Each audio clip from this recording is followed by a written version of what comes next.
This is a burger. More precisely, this bit is a burger.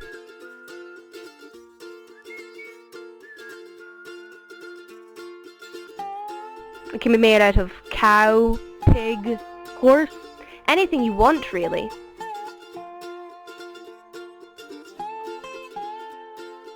However, for now, let's just focus on cows.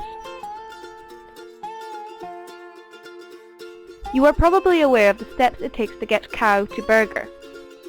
The simple story is, the cow is bred for meat, sent off to the slaughterhouse and factories afterwards, and then you have a burger. But we're going to focus on the events before that. Where did the cow come from?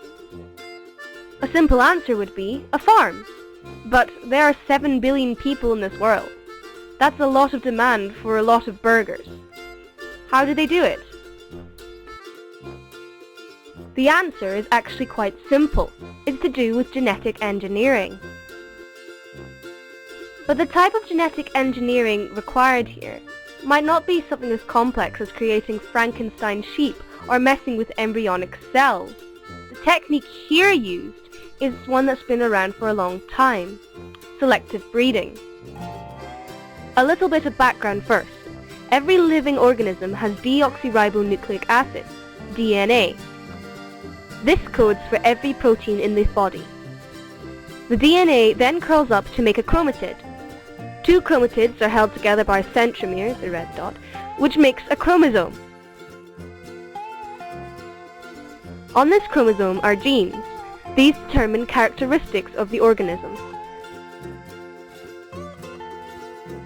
Organisms have pairs of chromosomes inherited from the parents, half of them from the mother and half of them from the father.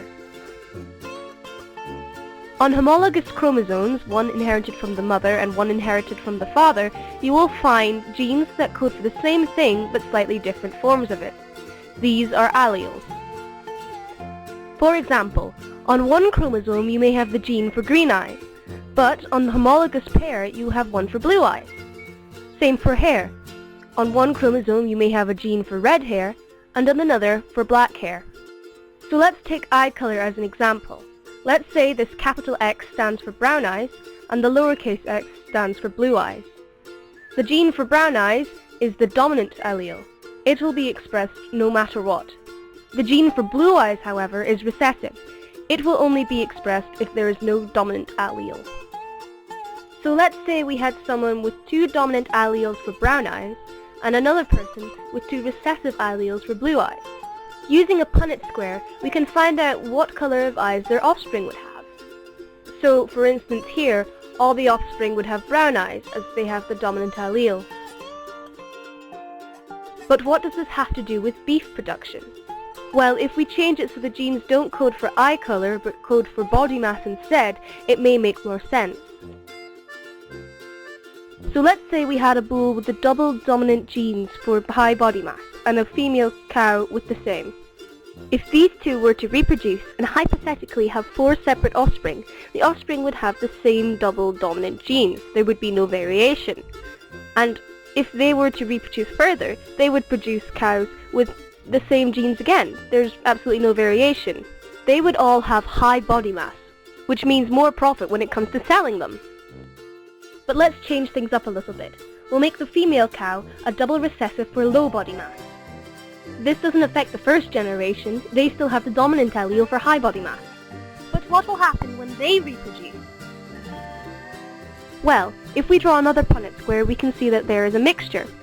You've got one with only dominant alleles, 2 with a mixture of dominant and recessive alleles, and 1 with just recessive alleles. So this does affect the next generation.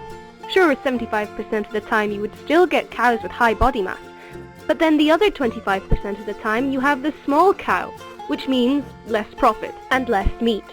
So how would you pick which cows to breed? Well, it just so happens there is a way to assess the breeding potential of cows, and these are expressed as estimated breeding values, EBVs. This is a breeding report using EBVs.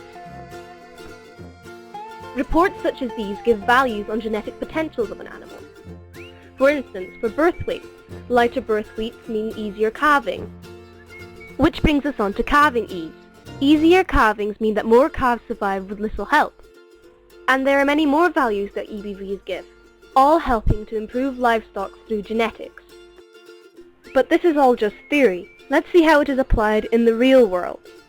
For starters, let's take Farmer A. Farmer A owns 60 cows, a mixture of Simmentals and Aberdeen Anguses. For him, quality is more meat, as more meat sells for more.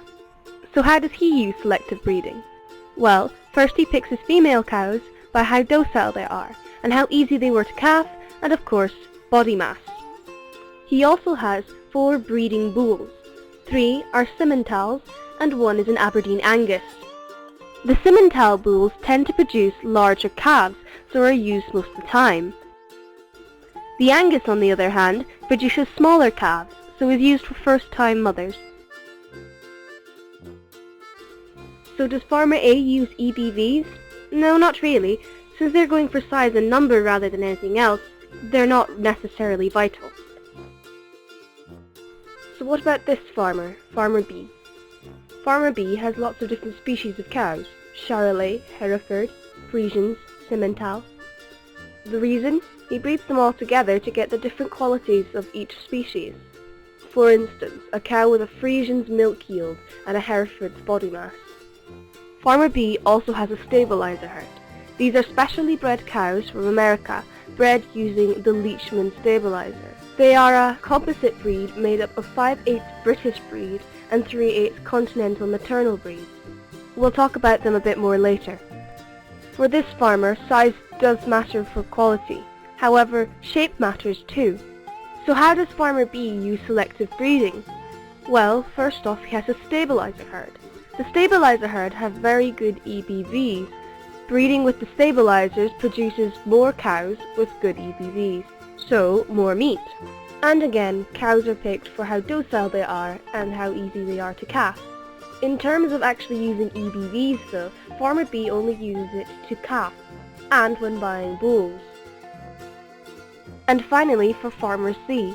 Farmer C has a pedigree herd just of Aberdeen Anguses. This also includes a red Aberdeen Angus. For him, the quality is in the pedigree and breeding, as well as the shape of the cow. He uses selective breeding much like everyone else, picking the more docile and easier calving cows. But he also breeds his red Aberdeen Angus. Breeding a red Angus and a black Angus together gives him another red Angus, which means profit. Again, Farmer C does not use EBVs for meat, but for calving ease or buying bulls.